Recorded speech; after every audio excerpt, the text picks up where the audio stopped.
Hello, I'm Mark Cantor. I'm the founder of South Florida Intervention for Drug and Alcohol Addiction, the author of How to Do an Intervention, a step-by-step guide for parents, and the host of this YouTube channel, Recovery Talk. If you're new to this channel and want to stay up to date on all things recovery, please subscribe. Hit the subscribe button now.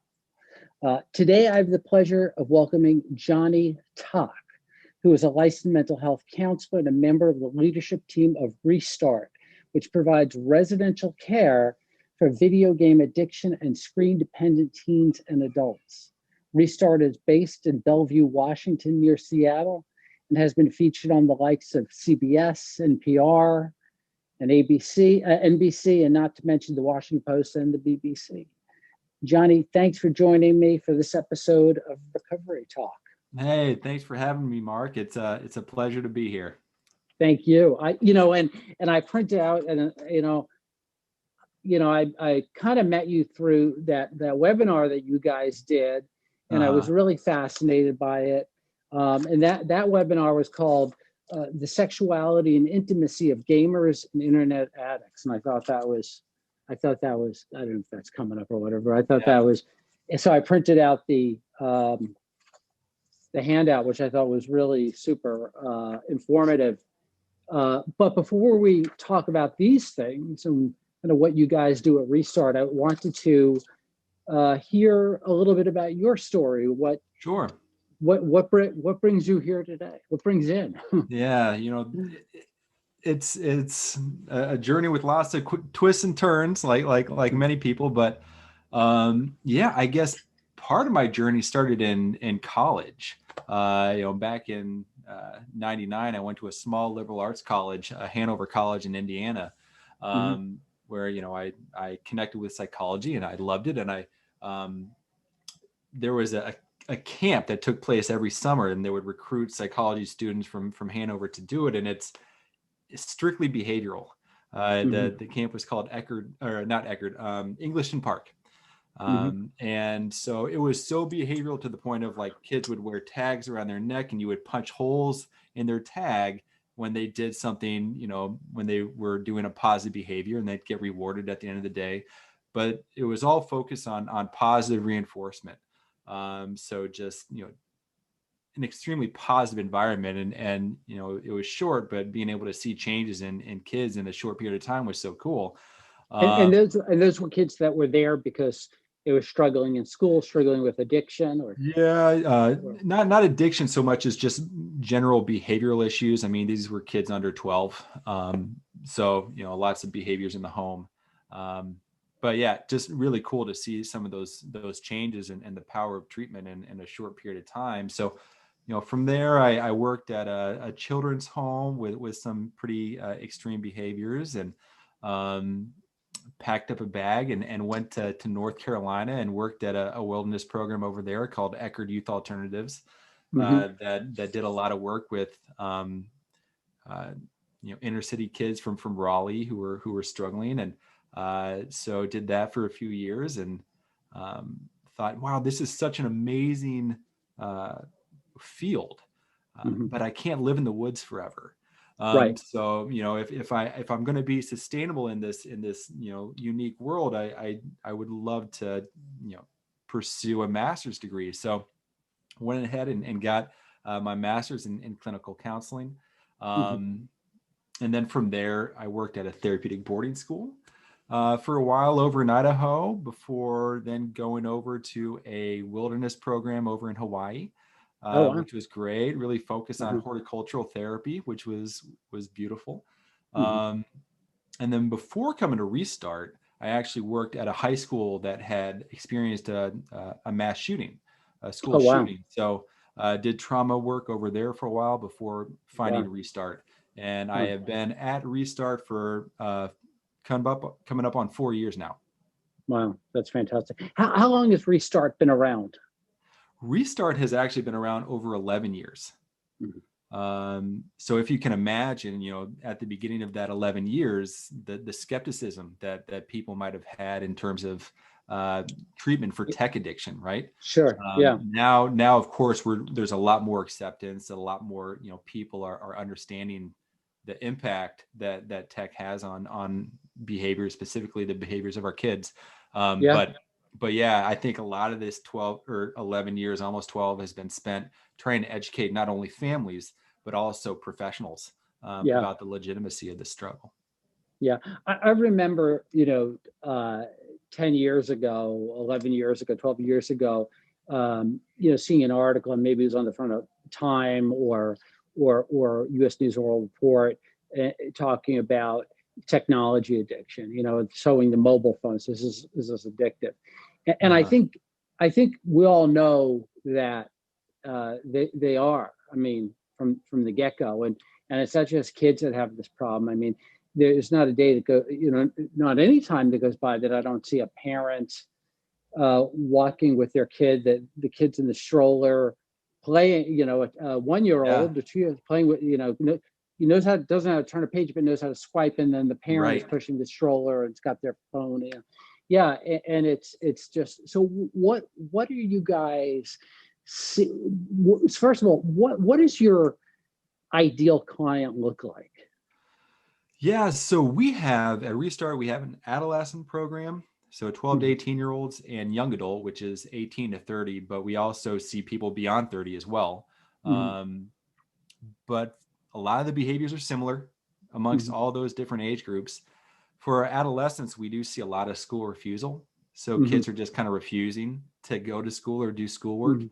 Prior to when we were all forced to do digital learning, a lot of it would have to do with the fact that they were up late at night gaming. Right. And so trying to wake up a kid at 6 or 7 in the morning who just went to bed at 3 is a battle in and of itself, because they're best friends in China or Japan now that they play game with every day.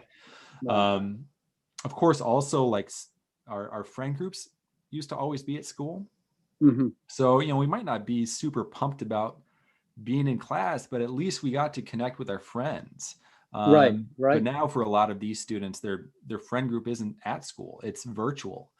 On top of the fact that because they might have been prioritizing tech use instead of school and homework, maybe now school is an area of failure for them. So, there's not a lot of desire to be in a classroom where you're failing. And it's and a lot of our students struggle with social anxiety. So being placed in a very, social environment like school is just going to be uncomfortable for them. So we're seeing a lot of, So we're seeing a lot of that. Isolating, so staying in their room, or the basement or wherever their devices are. So not going outside, not exercising. Many will come in either underweight or overweight just because of lack of exercise. So this is not any different than seeing a kid come in who's addicted to marijuana or cocaine or any substance. Well, in some ways, yes, there still can be a large social aspect to some substance use and substance addiction, where they're still kind of creating or developing some sort of like a social skills or social savviness. Our population many have not been invited to do drugs because they're using with other people. Right, exactly. Like the idea of the party, going to the party, just terrifies this population, doesn't interest this population. They're much more comfortable being alone at home. I would argue the same. What you're saying makes a tremendous amount of sense. But I would argue that the chemical addiction also has got, those kids don't want to go to the party either. They drink alone.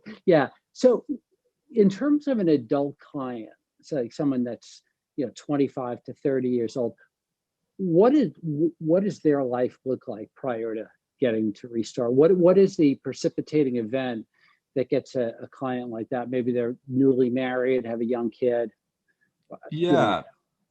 So many have not married. For many of our folks, like they're just not motivated by relationships. And that might be because maybe just they've given up on them, right? Maybe they really never discovered the power of meaningful interpersonal relationships. So that's not something that they are really trying to obtain. And there's all sorts of other reasons why, like maybe they're just satisfied with pornography. So, that's going to be a lot safer for them to stay home and meet, that need for intimacy through pornography than actually putting themselves out there. So yeah, that's a big piece.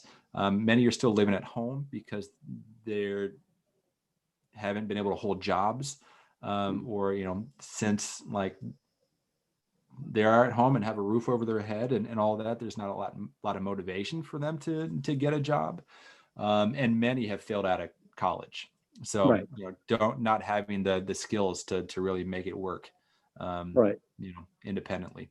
And they're not Mark Zuckerbergs. I mean, they're not. Right. So, but you had said something during the seminar, the webinar, and that was that you've had young guys say to you that given the choice between having an intimate relationship with another human being and having pornography, just pornography for the rest of my life, that they would take the pornography. Yeah. It's safer. It's more attainable. It's right at their fingertips. And, they don't have to leave the room and risk face rejection. Right. Yeah. So yeah, it's just something that is safer for them. And so that's what they go to instead of just those real relationships. It must be an incredibly lonely life, a lonely existence. Yeah. That. And that really is kind of like the power of our program and other programs that might be doing similar things, where it's like the power of the relationship, actually exposing them to a lifestyle that isn't lonely, actually becomes their motivator for change. Because you're absolutely right. Even though they feel like maybe they're not lonely, like they have these connections online, and parents will always hear that argument. I do have friends. They're online. And there's some validity to that. I mean, I think, these relationships can be very meaningful and, have some sort of emotional depth to them. So I don't want to negate that and say that, they're not real connections, but there is a large difference between virtual friendships and connections and interpersonal relationships, even from, in terms of brain chemistry, right? Like you will feel that limbic resonance and being able to be in the presence in the same room with somebody makes a difference. Absolutely. Yeah. And I think that a lot of us in recovery are feeling that now with the difference between attending 12-step meetings and the online meetings. It's just, it's just different. So for a lot of people that find drugs and alcohol and other substances, we can often it comes back to a childhood trauma or there's, it's been passed down from generation to generation.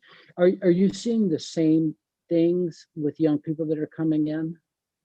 Yeah, I think not all, but I definitely think there you can see that connection. I mean, similar to other addictions, there's that idea of escape, right, with trauma, and so immersing yourself in this other world can definitely be used as an escape, right? It's not necessarily all the time that you're spending on a device. It's what are you avoiding by doing that? And so, that's definitely a component, on top of the fact that, now we're entering this world where trauma just isn't experienced through like, situations that you experience big in trauma, person. big T. Yeah. Yeah. So, but now we're looking at traumas that we experience, while using tech. So we have a lot of our young folks who are exposed to exposed to pornography at way too young of an age. And the different types of pornography that can, in and of itself, be traumatic. Viewing those things, also, with the world, the internet world, you can see like a live stream suicide, on top of the just violence and aggression, on top of cyberbullying, which, I think please don't dismiss that as a very real trauma that our Yeah, kids sure. experience, right? Like it's Yeah. not the same as a kid just stealing your lunch money at school anymore. It is a public, like being ostracized publicly in front Right. of all your peers, which is, I mean, it's gut wrenching when you think about it. It's awful. And so that is something that our young folks are absolutely experiencing. Well, and there have been some suicides from online bullying Uh-huh. and things like that. Do you ever see with often we'll see with a young person that their grandfather was alcoholic, their father was alcoholic. Do you ever see that where the last generation may have been alcoholic or addicted to substances, and now the young person's addicted, but is addicted to technology instead of Yeah. substances? Do you ever see a kind of jump horses like that? So I think that's an interesting question. Hmm. I think that what I've seen is parents who have had addiction in their family, who have experienced addiction, whose loved ones might have gone through an addiction, might recognize this as a legitimate addiction Hmm. faster than other parents. Hmm. So, like seeing those warning signs, like, man, this is addictive behavior that we're seeing here, Yeah. even though it might not be a substance, but these behaviors are very similar. And Hmm. so, like, I don't know if there's a direct link, genetic Hmm. link between there, but definitely there's a higher level of awareness I've seen Hmm. Hmm. with those with that knowledge and history of substance use. Interesting. So, what what are parents looking for? What are some of the things a parent might see, or a teacher might see, or a loved one might see that says, "Hey, there's a problem here," because it's interesting to me because, when I got sober, I said, all right, no more drinking, no more pills. All right, that's fine. I can go the rest of my life and I don't have to. But as a young person, how do I get a job? I think I'm asking two Yeah. different questions simultaneously. But how do I get a job? How do I function in the real world without technology? Right. Or is it more like a food addiction issue where you do have it, but it's highly managed? It's weighed and measured. Yeah, yeah, and I think that's been used as a closer kind of uh, connection. That this idea of viewing it as some sort of food addiction or eating disorder treatment, where Mm-hmm. it's like we can't do a sober model, right? Mm-hmm. They need to use a phone and a computer and all those things. It's how we function. Like the Right, idea of turning our young folks into hermits in the woods is not healthy. Like that's right, not the goal. right. And so, figuring out, what does that look like for you? How can you have that healthy relationship with technology? And honestly, the biggest piece of that is identity development. Mm-hmm. And that's what we're seeing now with a lot of our young folks, is this idea that their identity is so intertwined with their tech. Mm-hmm. So now their feelings of self-worth are based around what level they're on, or how Mm-hmm. many followers they have, or how many likes they have. Mm-hmm. Those their social network is online now. Mm-hmm. How they cope with their stress and anxiety and depression is through technology. How they deal with boredom is Mm-hmm. through technology. So it's not only become this thing that they do and do well, but it's become how they survive and meet a lot of their basic needs. So until people can figure out how to meet those needs in a healthier, easier, better, more appropriate ways, there's always going to be that unhealthy draw to it, right? Mm-hmm. Mm-hmm. And so, you got to do that internal work around the identity in order to make that kind of separation, because that we hear all the time, like, you can't take that away. It's the only thing that makes me happy. And that's Right. something that parents say all the time, and it's true. They're being honest when they say Yeah. that. Yeah. um, but that's also the problem, right? And that's Mm-hmm. the thing that Mm-hmm. you need to try and change. Mm-hmm. um, The, and the, so our the approach, it's all subs. about balance. Yeah. It's all Yeah. about balance. How Yeah. how can you make sure you're taking care of yourself and staying connected to friends and family and being healthy and doing schoolwork and doing your job and doing all those other things. there's only so many hours in a day. You know, you take care of those things, then, you know, you can spend whatever time you need to, you know, using tech or whatever, even though you do want to be careful. I mean, many of our folks, they need to use a phone and a computer and do all those things. They might not necessarily need to game. That's like not a life necessity right now. Right. That would be something that they would need to look at. Like, do I need to stay sober from gaming? Right. But Yeah. you know, that's going to be kind of their journey and what they need to figure out.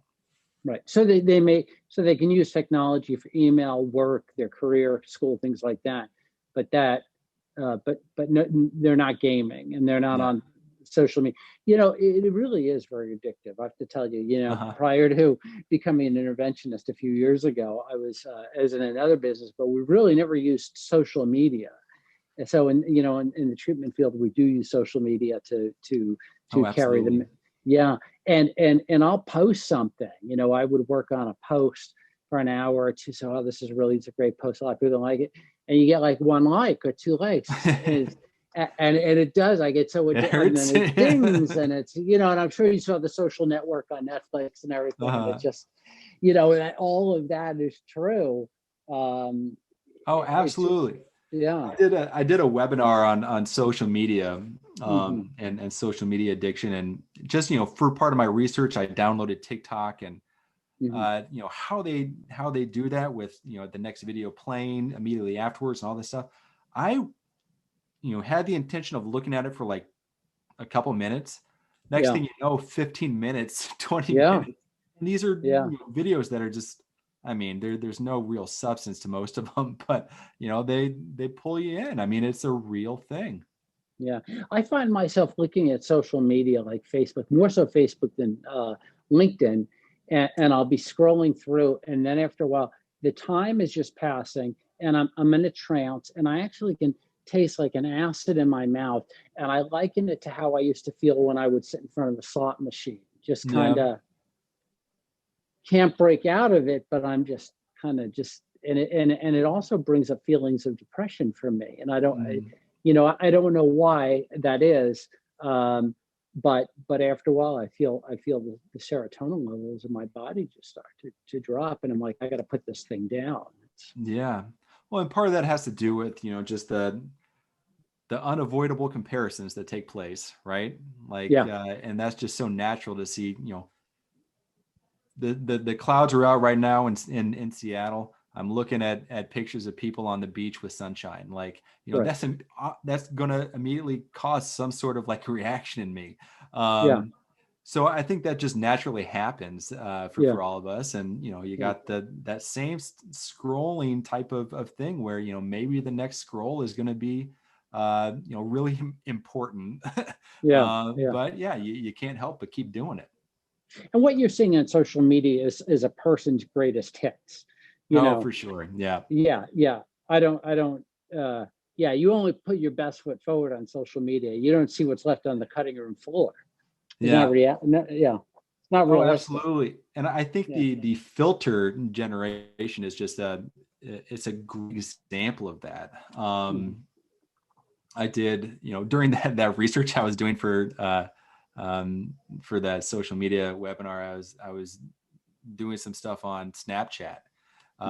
And, you know, you can apply those filters, and I was able to take a picture of myself where, you know, I'm 40, or, you know, approaching 40. I probably looked 20, mid 20s, just taking the same picture, putting a filter on. I was like, hey, you know, why wouldn't I share this picture with everybody instead of like the real thing? I mean, there's an inauthenticity to it.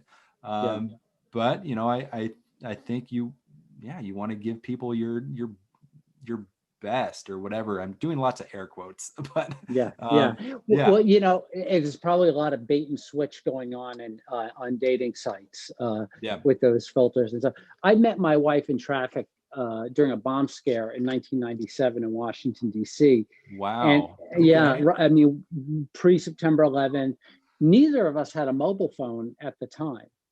I think I had gotten my first cell phone or mobile phone right after that, after we met.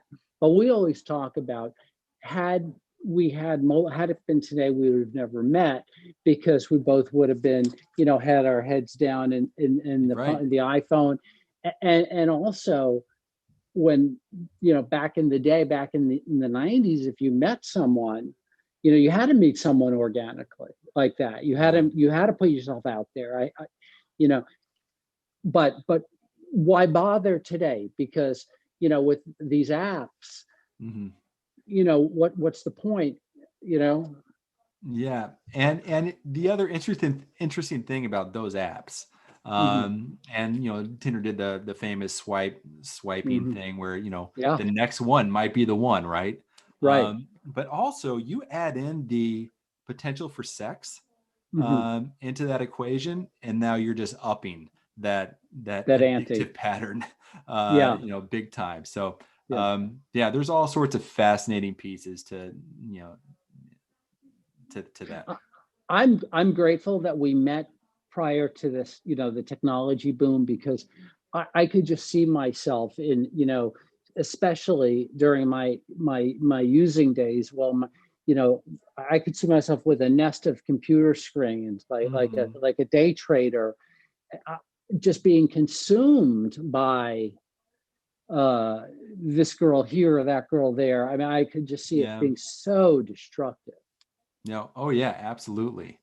Yeah. Um, yeah, and you're also looking at that you lack context in a lot of those texts and uh, I think that's been a cause of a lot of anger in relationships, right? Like you didn't use the right emoji, like I couldn't Right. tell the tone of your text. Right. But also like with tech and social media, it has caused a lot of people to be unable to move on in a healthy Hmm. way.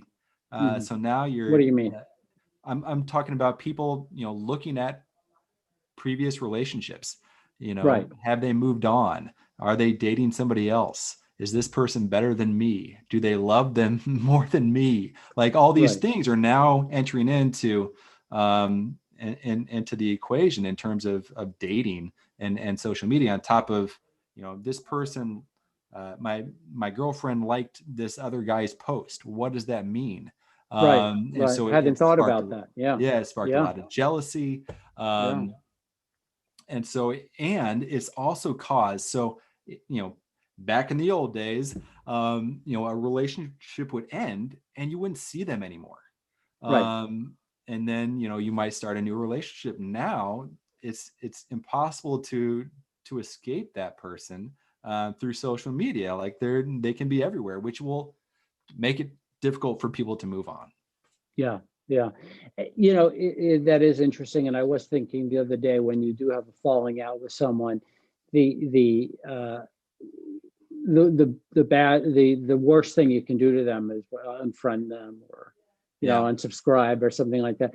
So are programs like Restart, are are these covered by insurance? I mean, I know it's hard enough to get other programs covered by insurance, but is Right. there any component of this that insurance companies pick up?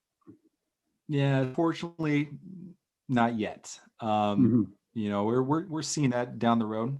Hmm. But yeah, unfortunately, not at this moment. I think we're still a couple years away. More enlightenment. We're not there yet. Yeah. Yeah, yeah, absolutely. I mean, we've been able to carve out like some of our individual services with our young adult, program, and so they might be able to get some out of network coverage for a small portion of that, but it's just that's all we've been able to I don't carve know. out, unfortunately. How long are you seeing people come for treatment? So in both of our programs, we do a 12-week intensive. Oh, wow. Okay. Yeah, 12-week intensive, and then for our adolescents, it's a school, so they can stick around on average usually between 6 and 9 months. Hmm. And then on our young adult program, we actually have a transitional program afterwards where they can get apartments with each other. They still do individual therapy and group therapy, but they're also getting part-time jobs and having technology slowly reintroduced back into their life, and they can do that anywhere from 3 months to a year. Right. What have you has have you seen a jump in your census since the beginning of COVID? Is there been a market change in your traffic? Yes. Yeah. I think it's interesting. There's been some ebbs and flows, with some of it. Part of it is, yes, the need is going up. Hmm. Um, but there's also some other factors. Like I think at this point, families are also feeling, and it's legitimate, like they have no other options. Like, what else is my kid supposed to be doing right now? Right, And so, a lot of them are having their addictive behaviors in plain sight, and parents right, are kind of at a loss. right. And so I think we're seeing some of that. Mhm. Um, but we're also, we've been full as well. But yeah, I think we're also seeing some of this kind of, what else are they supposed to do kind Mhm. of mentality. My advice to all parents this past pandemic year has been, we all just are trying our best. Right, We all just got to try our best through this. The same rules of healthy tech use can't apply this year.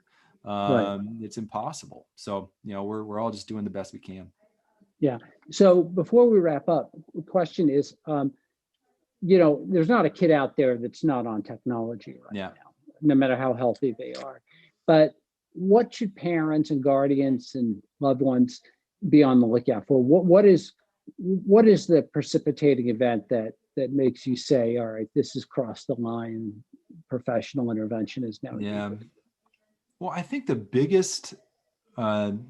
the biggest piece is what happens when you try and set a limit on it. Hmm. What happens when you try and take it away? Hmm. Um, if the kid is reasonable and is like, hey, yeah, absolutely, I've been on this, I've been playing this game for 2 hours. I'm down for doing something else. That's great, awesome. Yeah, yeah. If you take it away and he tries to punch you, that's a problem. Right, right.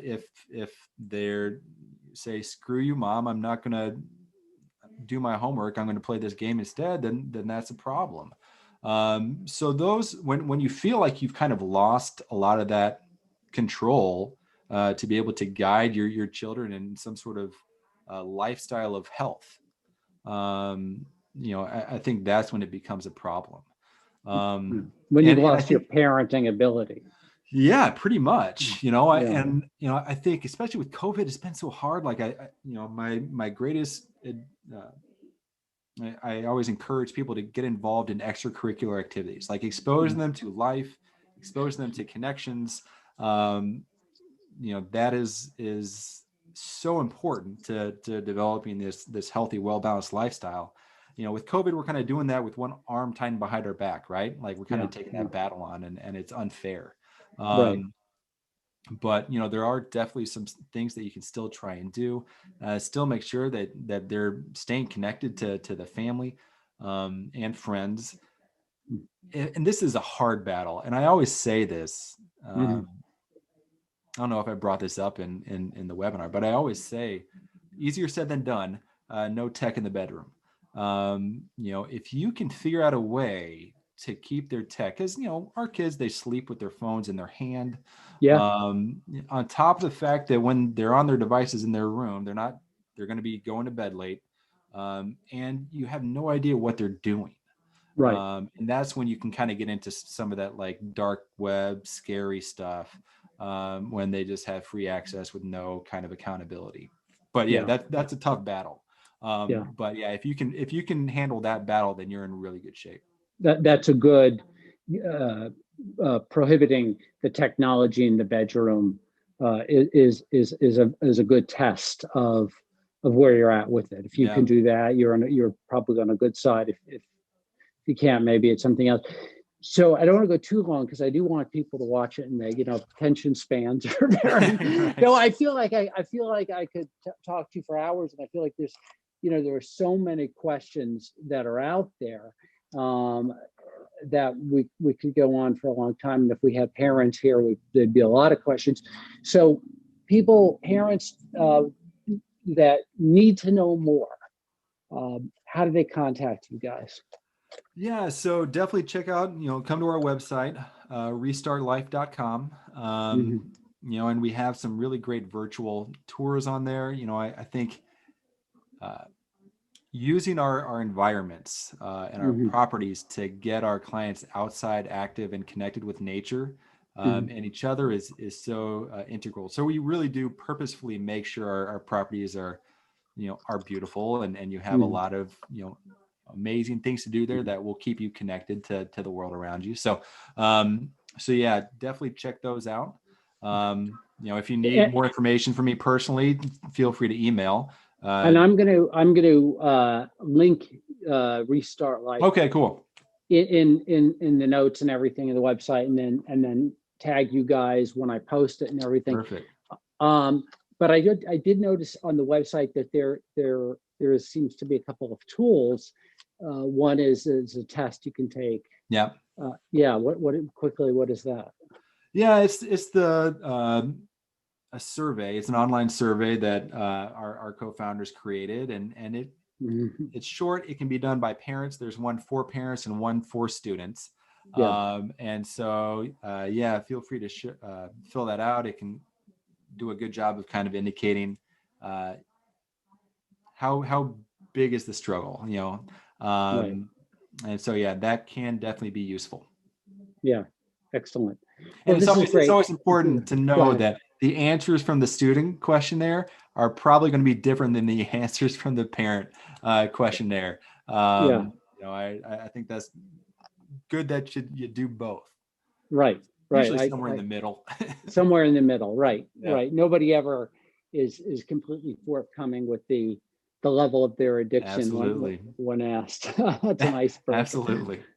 So, well, great, and I appreciate this. This has been fun. I enjoyed the webinar, and I actually have the handout or the PowerPoint they call Okay. it, from the webinar. I think I can connect that too Great. somehow, and so people can get a lot of resources, and they can be in touch with you or touch with me, and I'll put them in touch with you. And this has been great. So I really want to thank you for doing this, and Sure. we'll look forward to keeping the conversation going in the future. And I love Bellevue, Washington. It's a great place It's to be. beautiful. Yep. It is beautiful. It's Absolutely. great. Well, thanks, Great. Mark. I really appreciate it. And yeah, great to connect with you.